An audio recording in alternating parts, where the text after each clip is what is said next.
পানির জন্য হাহাকার চলছে পুরো কাফেলায়। না, কোথাও একটু পানি নেই, কারো সংগ্রহে নেই একটু পানি।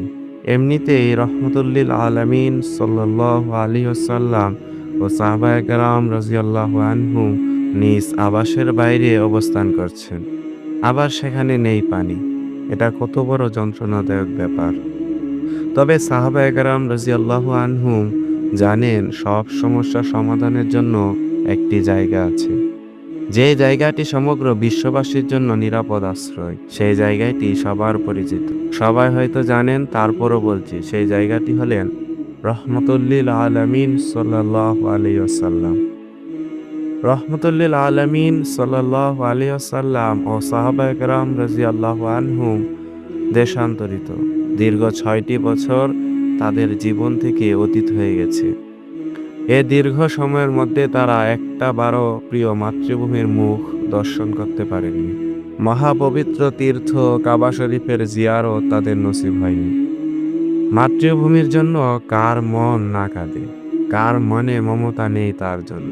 প্রিয় মাতৃভূমির কথা মনে পড়লে সবারই মন কেঁদে ওঠে, হাহাকার করে ওঠে সবকিছু। কেমন যেন উলটপালট হয়ে যায় পৃথিবীর সব। আর পবিত্র কাবার কথা তো বলার অপেক্ষায় রাখে না। আরব সহ সমগ্র বিশ্ববাসীর কাছে কাবা হলো সর্বশ্রেষ্ঠ প্রেমাস্পদ। এর পবিত্র চেহারা দর্শনে সবার পরিতৃপ্তির অনুভূতি সৃষ্টি হয়। মহান আল্লাহ তাআলার প্রতি ভালোবাসা জন্ম নেয়। পবিত্র হৃদয়ের অধিকারী এসব মানুষ সে কাবা থেকেও দূরে পড়ে আছে দীর্ঘ ৬ বছর ধরে।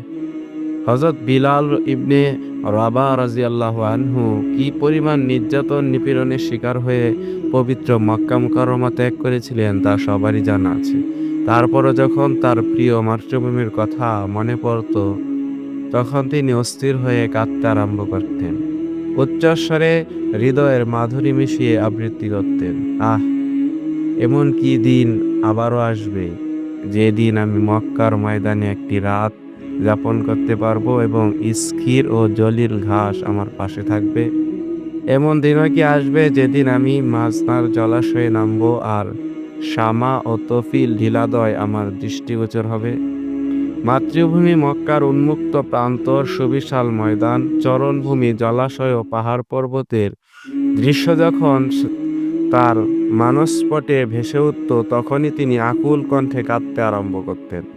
স্বদেশের প্রেমে শুধু হযরত বিলাল রাদিয়াল্লাহু আনহুই নন, বরং মুহাজিররা সবাই প্রমত্ত ছিলেন। অনেকেই আত্মীয় স্বজন তখনও মক্কায় ছিলেন। পবিত্র ইসলামের ভিত্তি স্থাপন করেছিলেন হযরত ইব্রাহিম আলাইহিস সালাম। তিনি পূর্ণ তীর্থ কাবা শরীফ পুনর্নির্মাণের মাধ্যমে এটা আরম্ভ করেছিলেন। তাই কাবা হলো ইসলামের মূল কেন্দ্র। রহমতুল্লিল আলামিন সাল্লাল্লাহু আলাইহি ওয়াসাল্লামের নেতৃত্বে সাহাবায়ে কেরাম রাদিয়াল্লাহু আনহুম আজ সে কাবার পথের মুসাফির। তবে তাদের মাঝে দুরাতিক্রম্য প্রাচীর হয়ে দাঁড়িয়ে আছে মক্কার কুরাইশ গোষ্ঠী। এজন্য এই পবিত্র কাফেলা আটকে আছেন হুদাইবিয়া নামক স্থানে। পবিত্র কাবা জিয়ারত করতে না পারার ব্যথা এবং মাতৃভূমি থেকে দূরে পড়ে থাকার যন্ত্রণা পুরোপুরি ভোগ করেছিলেন পবিত্র কাফেলার সদস্যরা। তবে আল্লাহ তাআলার পরীক্ষা বোঝার সাধ্য কারণে তিনি এই আপন মানুষগুলো থেকে আরও কিছু পরীক্ষা নিতে চাইলেন। আমরা এখন শুনবো এমনই একটি পরীক্ষার গল্প। আমাদের জন্য গল্পটি সাজিয়েছেন রাসূলুল্লাহ সাল্লাল্লাহু আলাইহি সাল্লামের দুজন বিশিষ্ট সাহাবী হযরত বারা ইবনুল আযিব ও হযরত সালামা ইবনুল আকওয়া রাদিয়াল্লাহু আনহুম, যা আমাদের কাছে পৌঁছে দিয়েছেন আবুল বারাকাত আব্দুর রহ দানাপুরী রহমতুল্লাহি আলাইহি।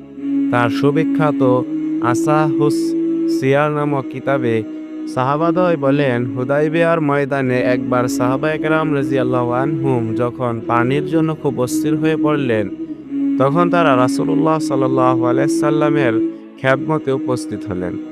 রাসূলুল্লাহ সাল্লাল্লাহু আলাইহি সাল্লাম সবকিছু মনোযোগ সহকারে শুনলেন। এরপর তিনি হুদাইবিয়া কূপের পাড়ের এক জায়গায় বসে ওযু করলেন এবং কূপের ভেতর তার কুলির পানি ফেললেন।